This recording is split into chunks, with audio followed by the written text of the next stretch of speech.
If you would check your badges, you all were given a badge with a colored tag on it, and that was an indication of the discussion groups that we're going to have later this afternoon, which group that we predicted maybe that you'd be interested in. We have the 3 discussion groups, one on cooperative research, one on the cooperative use of analogs, and one on education. And they'll be meeting in 3 different locations. We've got a red tag, they'll be meeting in here. If you have a blue tag, we'll be meeting in room 102. And a yellow tag, you'll be meeting in the 3rd floor. And yellow tag is education, blue is the cooperative use of analogs, and red is cooperative research. We have 2 more panels before we get into the discussion groups. The next panel is on education and STEM advances, and it's going to be co-moderated by Bonnie Dunbar, who you've already met. She's been a participant in a number of panels already. And the other co-moderator is going to be Carl Deutsch. Carl was Global Athena. He's lives in Victoria, Canada, Victoria, British Columbia. And in his 30-year aerospace career, he's played a leading role in a number of Canadian space initiatives. He played a leadership role with the Canadarm that flew on the Space Shuttle and is flying on the space station. Also on the Canadian Astronaut Program and the Canadian Space Station Program. He served as Vice President of the Human Spaceflight Program, Vice President of Programs, and also has served as Acting President of the Canadian Space Agency, and then went on to become President of the International Space University. He's also served as president of the International Astronautical Federation and chairman of the Scientific and Technical Subcommittee of the United Nations Committee on the Peaceful Use of Outer Space, and also served as president of the Canadian Aeronautics and Space Institute. So let me turn it over to you, Carl, and Bonnie. Well, thank you, George. I was just reflecting a little earlier that it's probably 40 years ago when I first sat across the room from you. I was in the bear pit of the critical design review for the Canadarm, and George was trying to persuade us that the arm would not be benign when it hit obstructions, and so we had a very good debate on that. Anyway, that relationship has been strong and solid, and one I have valued through my life. Thank you, George. The way we're going to run this panel is, because we've been giving reports now for a number of years on the outcomes and the where nexus, I will start off saying a little bit about the progress that has been made since the last session. And then Bonnie will take over as moderator, introducing various people. You'll recall that in the past 2 or 3 sessions, we've all indicated that one of the things that was hampering the education and outreach process was that so many agencies were finding that their funding for education outreach was being curtailed. Normally it was being moved into other departments in governments, or it was just had to go downhill. And so that was number one problem. The second problem was, as a result of this, a lot of the material for outreach really wasn't being unified, disseminated widely. So we're beginning to lose a lot of the very talented young people that we would have liked to have worked in the space field. And the third problem, and this is prevalent throughout the sector, is there seems to be a bit of a generation gap appearing. Certainly, I've noticed at this session here, we could have done with a few more young people who are at the beginning of their career to hear some very, very interesting discussions that have taken place. In our committee meeting, we'll be working over some specific recommendations to work on this latter issue of the generational gap, how we can improve this, and there are some models that are currently working.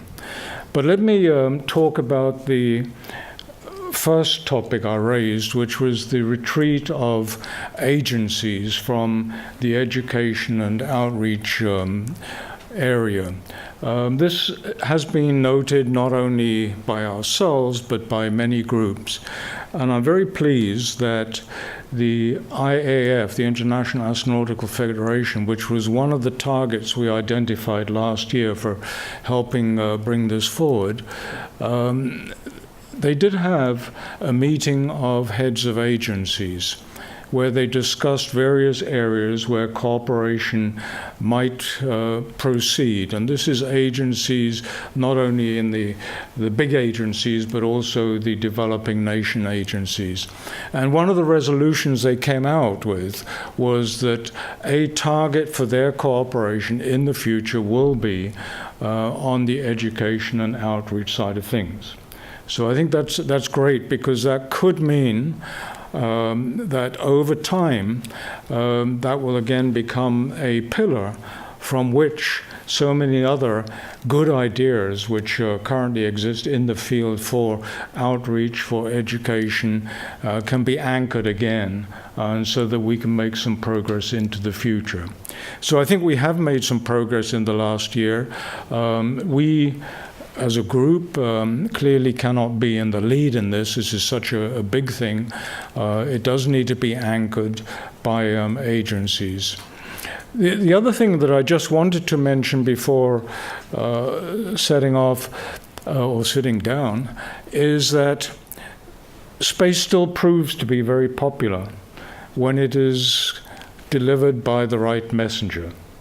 I have now attended 2 IAC congresses, the last 2, where Elon Musk has been an invited plenary session speaker. He doesn't say very much that is different from what the big industry groups have been saying in terms of where they would like and where they want to go forward.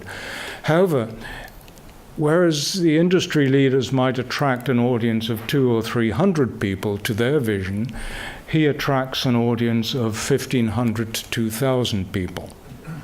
It is quite remarkable. You listen and you look and you scratch your head in exactly the same way as you do with the other proposals, but he captures not only in the public, but he also captures amongst the professionals perhaps the spirit of pioneering that they would all like to be part of. So again, we should see how we can tap into this class of leadership as well in the future. Well, with this, I'll pass it over to Bonnie to have her say. Thank you. Well, thank you very much. And for those of you that have been here over several years, we talk about education. And at last year's meeting, we said, well, how can we capture all of these wonderful ideas and suggestions and move the ball forward? And so I want to thank you, Carl, for making that happen. We want to continue to move that ball forward. And what we wanted to do today was to focus on international, cooperative, educational thrusts, as well as new ideas. I will, first of all, just briefly speak for Andy Turnage, who couldn't join us today, on behalf of the Association of Space Explorers. Andy is the executive director. For those of you not familiar with ASC, it was started in 1985, actually had its first meeting in Cernay, France, with a little less than 20 cosmonauts and astronauts. It was started with cosmonauts and astronauts who felt it was important to create our first professional group. The only requirement for membership is one complete orbit around the Earth in a spacecraft. But we look at our mission as outreach and education. So every year there's a Congress in a different country that bids to host that Congress, very much like IAF. And the 5 days that we're there with our sessions and our public outreach are all open to the public, and we spend one complete day visiting every student that we can throughout that country. So 2 weeks ago it was Toulouse, France. We were back in France to celebrate returning to France. Altogether, you could say we have about 400 members in 37 different countries. Typically at a Congress we'll have about 100 delegates. Those delegates represent our 5 regions, Russia, the United States, Asia, Europe, and then we have a region that includes everyone else, and we're trying to persuade Canada to start their own region. And they're all part of an executive committee. We have an executive committee of about 12. I'm on that executive committee and have an opportunity to feedback information from this meeting when we meet again in 6 months. So with that, I hope you'll go to the ASC website, and those of you representing those regions, we encourage the cosmonauts and astronauts to make sure their educational outreach is posted on their part of the website. So please do that. That's how we reach, part of how we reach the public. So today we have a very well-experienced and esteemed panel, and what I'm going to do because of time is I'm going to introduce all of you and then ask you for speak for 2 to 3 minutes, and then invite questions from the audience. So I'm going to start on the far end here with Chris Welch. He is with the International Space University, Professor Welch, in astronautics and space engineering. It has his bachelor's from Cardiff, his master's from the University of Leicester, and his PhD from Cranfield University. His most recent appointment before this was as principal lecturer in astronautics, the School of Aerospace Engineering in Kingston University in London. Next, oh goodness, just a minute. It's always bad when your iPad doesn't scroll, right? Up, here we go. Someone I've worked with in education, Francisco Fusco, who's he works for Boeing, but he's sort of the engine behind the Foundation for International Space Education. He brings groups of students here to the United States from all over the world. I think we were last hosted at the University of Houston Clear Lake. It was really quite a great event. Next to him is Mike Lembeck, who has his PhD, Dr. Lembeck, from UIUC, and he's the president of his own firm here in Houston, Sepstone LLC. He actually has a long history with contractors on Boeing CST, commercial vehicle. He's been the chief engineer for the Space Shuttle Payload Wake Shield facility. I don't know if he remembers, I was a little involved with that. I remember giving you the tour. Okay, good, thank you. Time hasn't, when I lose my memory, I usually say it's cosmic rays, but good excuse, right? And then on the far end, we're really delighted to welcome Janie McPhee, who is Executive Director of SciArt and Exchange, which supports the development of programming and partnerships which bridge public understanding and communications of science and engineering activities through the world of art. And I think that we'll have, are they going to have an exhibit tomorrow night? Is that right? Okay, so you'll see some of that exhibits, or is it tonight? They're setting up, okay, as we speak. So with that, I'm going to turn it over to Chris. Okay, thank you, Bonnie. I wear a number of hats related to space education because it's one of my hobbies and one of my passions, so I'm very grateful to George Abbey for allowing me to come here and talk about it. My day job is with the International Space University in Strasbourg, and we are a small organization. So we achieve what we do globally by networking and building alliances with other people. And I think maybe that has some resonances with this group here. We are a comparatively small group. As well as the day job, I'm involved with another organisation, which since I'm in Houston, I must mention the World Space Week Association. Can I just see who has heard of World Space Week? Oh dear, that's not good. Bearing in mind the volunteer president is a NASA JSC employee, I would have hoped for much more visibility. So there's World Space Week that happens every October, and that's a global outreach effort to communicate at all levels in all countries. So check out the website there. More significantly than that, though, I'm currently the Vice President of the International Astronautical Federation for Education and Workforce Development. I've been involved with the IAF, as they say, man and boy, for 20, 25 years, joining initially and then going to technical committees to reach my current dizzying status. But one thing I will say is that over the last sort of 10 or so years, the Federation has worked extremely hard to connect with what we collectively call the next generation. We have a variety of technical committees that focus on education, outreach, young professionals, workforce development, and in fact we have so many activities going on now, the International Space Education Board, support from the US Young Space Leaders Foundation and so on, that we've actually had to set up yet another committee in order to coordinate all the other committees, because there was actually so much going on that we couldn't actually sort of interlink it terribly well. So that's a good problem to have. Now, I'm presuming that maybe most people here are less likely to be IAF members, but more likely to be ASMA members. Was that a correct assumption? It's difficult. I don't know my crowd here, so difficult to know. But the space sector has many tribes. All right, I'm from the engineer tribe, so I'm a federation member. I go to the Congress. Okay, there's ASMA. If you're a scientist, you go to COSPAR, and they all have their activities. So I think one of the first things we could do would be to look at maybe some sort of coordination between the federation, between COSMA, between ASMA, maybe connect out to the UN as well, because similar to Pipo, who's the new director of the UN Office for Outer Space Affairs, well, not so new now, is very pro-outreach, very pro-capacity building, and we're just running up to Unispace Plus 50 in June next year. I'd love to say a lot more, but I see I've been talking for 3 minutes and 12 seconds, so I'll be quiet. Thank you. Thank you very much, Francisco. Wow, so I belong to the tribe of engineers as well. So in my day job, actually, I do a very boring job of lighting up thruster in the desert, which I thank Mother Boeing for giving me the opportunity.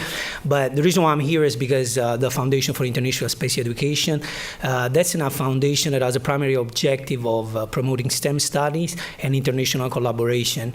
And as a secondary objective, of course, to expose and support them to the aerospace business. And also to introduce to the American culture. I know that my strong Texas accent doesn't give that away, right? But our stronghold are actually the host families, which make this program very affordable to whoever want to join. And so there, of course, they can say y'all a lot better than I can do, right? But yeah, so over the years we've been really tweaking this program. We're bringing those students from 25 countries and counting. They have to design a mission to Mars. So we expose them to like a college-like environment. In fact, the classes are at University of Houston Clear Lake, but also we throw in like industry standard things like PDR, CDR, and design review type of things. And it's amazing because it really, to me, undercover things and give them a different perspective. See, one thing in education that I always look at, I know there's many problems in education. I'm not going to go into general, we're not investing enough, and not investing in education is not investing in future, right? Oh, I just say that I was not going to make a general statement. But one thing of the education is that the way that we teach, right? It's hard to get the maximum out of a student because we're teaching how to learn, right? And I don't know how to solve this problem, right? We're showing it's good to show a path into the magic forest of learning, right? But then it's important to let them wandering around, do their own things, reach to the things that their mind really care for. And instead of a path, we're more creating tunnels, right? Giving the student the opportunity only to go forward or to stop. We don't give them much. And so we actually asking, even in my job, right, to think outside the box is something that lately has been said over and over again. But we are building that box even stronger and stronger. And one thing that this program is great about it is that when you put together all those students from 25, 26 different countries, those boxes kind of break out. Just for the fact that they realize that their box is not the only box, right? There's each maybe have their own box based on their culture, their school system, their whatever they get them there, and so together they collaborate and then come up with ideas and to things that is unimaginable.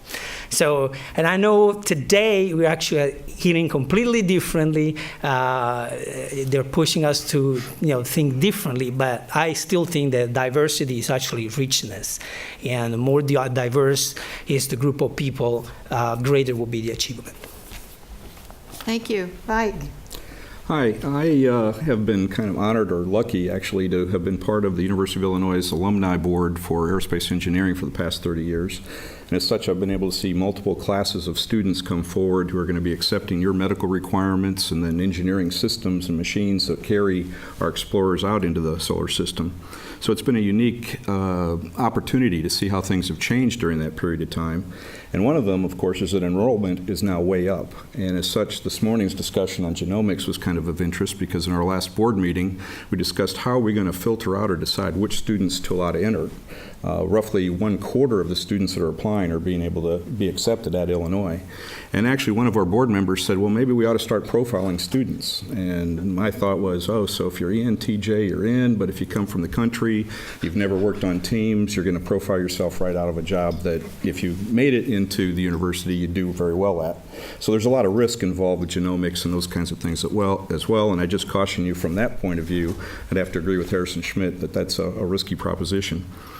Some of the other challenges that we face is the changes in the curriculum. You still have to get the fundamentals in your 4 years that you're there, but at the same time, there's been a lot of new developments that have come along in that period of time. We've retired pencils and envelopes for doing engineering, and now we have numerical methods, and so there's the risk of the garbage in, garbage out syndrome, and how do you train a student to recognize problems in that when they're just going to the machine and getting an answer out and believing in it.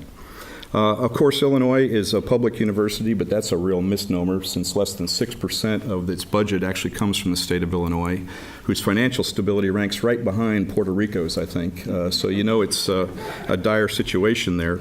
But that means that the funding model has changed over the years, and now foreign students are accepted into engineering a lot more often, and with that it brings a secondary issue called ITAR. And a lot of you are familiar with it, a lot of you disdain it, but at the same time it does protect us, and a lot of our students and faculty at Illinois are actually foreign as well, and they don't understand or really appreciate the need for ITAR.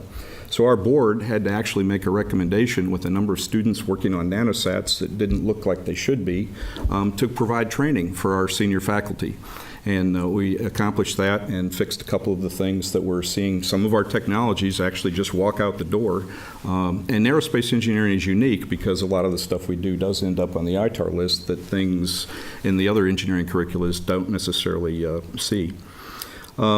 Another thing that's of interest is a lot more extracurricular activities are available today, and a lot of the students are working on projects and programs like nanosats in an unsupervised fashion, so that's another challenge to keep the distractions down and the education up because there's a nice balance there between working on real hardware and learning what you need to learn while you're in school. Finally, commercial opportunities are out there now. They're starting to gain in popularity. Of course, you have rockstar accessibility like we mentioned with Elon. But as some of our students at Illinois have found, they've come back and the shine has rubbed off the apple, if you will, in that they found out at certain companies that were seeing long hours, low pay, and the most important thing, lack of mentoring. So it's a very difficult thing for students just starting out in their career. Last point, I think from the previous discussion, I heard that radiation is going to be a problem for us going forward. And radiation is a function of dosage, and that's a function of flux and time. Well, we heard that shields are a problem with today's engineering, so hopefully the next generation of students will be able to work that problem. And for time, high-speed propulsion, again, is another answer that will solve these issues. So some of these medical benefits or mitigations that we're looking for may actually come out of the next generation of engineers, and I hope we're able to achieve that. Mike, thank you for supporting your university in that way. That's very important feedback. Thank you. Jancy? So, as a former neuroscientist and space life sciences coordinator, I say go team science, because I'm not an engineer. So, I'm naturally interested in the solution to our grand space challenges. And I think in order to do that, when we talk about education, we need to talk about broadly engaging everyone in the future of human spaceflight development, exploration, however you like to describe it. And so some of our great international activities should be hitting a broad target, that we should be hitting those who have already self-identified as scientists and engineers and hopefully will become our future workforce, but also those who are going to indirectly support our workforce by being educated, well-versed in science and engineering, but are also going to be the voters and the funders for all of these great programs that we know have to happen. So as Bonnie mentioned, our particular approach is we're using arts integration, and most of you are familiar with our broad program called the Humans in Space Art Program, and that's where we invite anyone from around the world to learn informally, self-driven, about the science and engineering, the technological challenges behind the future of space, but they have to relay their vision of the future through music, literature, visual art, or film, but then we've engaged them, but then we use all of their artwork in multimedia displays and performances that we then give around the world, and now we engage the listeners and the viewers as well. So what happens with that is that you really hit the point where if you want someone to learn, they have to care. They have to understand the value of why they should care, and art is an excellent tool at relaying the why and the value. So that's one of the first things. You get, as I mentioned, many different kinds of people engaged in the science and the engineering of space, and you make learning accessible. And hopefully you're training not just the facts, but also how to use that knowledge creatively and to communicate it and to work collaboratively. And we have been talking about collaboration all through the last 2 days. And if you want people to be good collaborators, you actually have to teach them how to be good collaborators. We're not all born that way. So those are important aspects that I'd like to see in our future STEM and space education systems. And then just a word on international programs in general. I think, especially with ours, looking at the art side by side with its various cultural backgrounds, depending on the artist who generated the art, the most amazing thing is to see that most of the time the message is the same, that they share the same message, even with their own cultural perspective. And I think that's a valuable lesson towards the future of humans going to space together. And the last thing is, because we also have an in-person visiting artists program, I think, again, in developing future collaborations, and a great way to do that, as with a lot of your other programs, is to introduce them to each other while they are still young. Let them learn that we are all people, and that as we go forward, there shouldn't be barriers to our collaboration, because we really are trying to work as Team Human to go off into space. So that's all I wanted to say. Well, thank you very much. So we've spent time over the last several years really focusing on a problem that still needs to be solved, and that's making sure our young people have the basics to go into science and engineering, accept them into the universities. We now worry also about the inspiration, not just to the students, but to the general public, and also the component of international interactions. I know Texas A&M right now has, I think, the most international internships, I think, of any public university. And it's in the College of Engineering, it's the goal of the Dean of the College of Engineering that every undergraduate have at least one international experience by the time they graduate, because we are going to work together. Space is undoubtedly going to be a cooperative effort, and the space station already is. So with that, I'd like to invite a few questions from the audience, also reminding you that we have our own working group. They'll meet later as well as tomorrow morning. So are there any questions?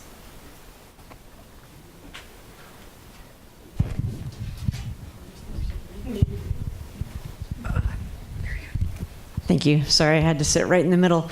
I want to pull on something from last evening's dinner lecture as well, and something that piqued my curiosity, and that is the teaching of being an innovator and a collaborator and a team member.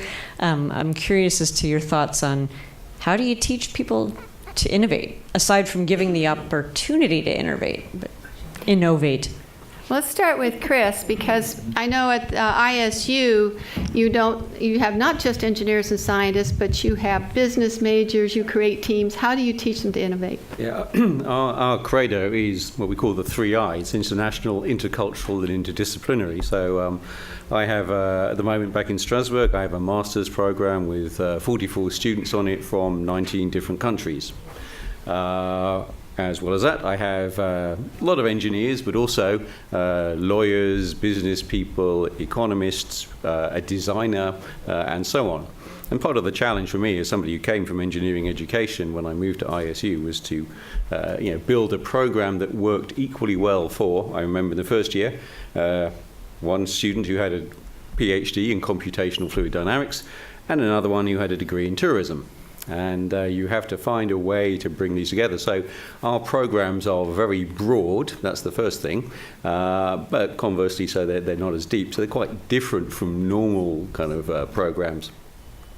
So first of all, I guess we provoke the students a little bit by giving them classes which they might not expect. Particularly, frankly, if they're engineers, they don't expect to be lectured on space art and the role of the French philosopher Deleuze in contributing to it. Simultaneously, we have conversations with lawyers, and we have to explain why you can't have a geostationary orbit over the North Pole.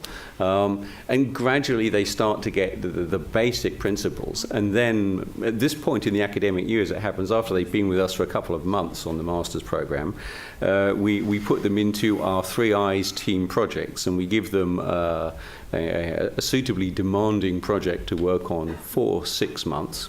We provide them with the support of the faculty, but we make it quite clear that it's down to them to work out how they will organize themselves, manage themselves, how they will deliver this project. And so we make them learn by doing. And so they spend the first couple of weeks getting to the stage that we call voting about voting, trying to work out. And then they come up with an understanding, if nothing else, about why any form of international cooperation is quite so slow. It's fine if you get 2 engineers from the same culture, 2 lawyers from the same culture, they can make decisions quickly. But this is it. So that's how we do it at ISU. It takes time, it takes personal contact, it takes, as Jancy was saying, for them to care, for them to build the personal links with the other people in their team so that collectively they all want to do well. Thank you. Good question. We have another question. Yeah. I'd like the panel to think about the question of whether there is what we might call a critical period for space education, and particularly for space medicine education. I'll explain in a moment what I mean. I think everybody in this room has been bitten by the space bug at some point. For some, it was when they watched Star Trek as a kid. For others, as we read on their applications to undergraduate or graduate school, it's from having witnessed a particular space event. My own feeling is that the space bug may bite you and you scratch it, but it really infects you when you've had the opportunity to work on a real space project with real space engineers. And I find that those students who really are able to develop the passion that is necessary to keep going in this field are the ones who have had an introductory time at one of the research centers or have had experience building a CubeSat experiment or otherwise had some hands-on activity. My own feeling is that critical period is the beginning of graduate school, but I'd like to hear your comments on that. Anyone want to answer that? When does the bug happen? Well, for me, it was first grade. I mean, my dad was a newspaper editor in the early 60s, and he would bring home the pictures of the monkeys and the first astronauts. I was hooked. I had no choice but to go forward in that career. Yeah, but absolutely, I agree. And space is still a big motor to motivate those students. We experienced that in our program. Despite sometimes the lack of knowledge, like you'd be surprised to think that, a lot of people that you talk all around the world, they think that the shuttle was going on the moon, or that the space station might be farther than the moon. But besides that notions doesn't touch the passion for space, right? And when they get in and they start to put their hands on it, as you say, that's when it clicked for them. And so when we expose them to hardware or just to a project, you see their interest peak, and then they basically are hooked. I think, do we have time for one more, George, or two more? Thank you. Looks like. A question, where is the money going for educational outreach? If it's disappearing, where's the money ending up? Does anybody have that, Carl? Well, if you look at the education page of NASA, under space education, the first thing you see is a 2-page written document about how it's all going to be stopped because of sequestration. And that's quite an old document now. It goes back to 2013. But it's not been updated. It's still there if you look on the webpage. So this is something that you as a NASA employee might want to explore. Who knows? Since we have no active NASA people on the panel here, you might mention it later tonight, too. It would be a good challenge. So thank you. Okay, one more. Oh, I've already got the mic here. Go ahead. In easy position. Yeah, we just wanted to answer maybe the question about how to really motivate the young engineers into space activities. At the European Astronaut Center, we were faced with a constant flow of requests for stage, for internship, for students, and we had an agreement with the ISU. We had some agreements with also with some other engineer schools, and for a number of years, it had been considered as more a burden than really a chance.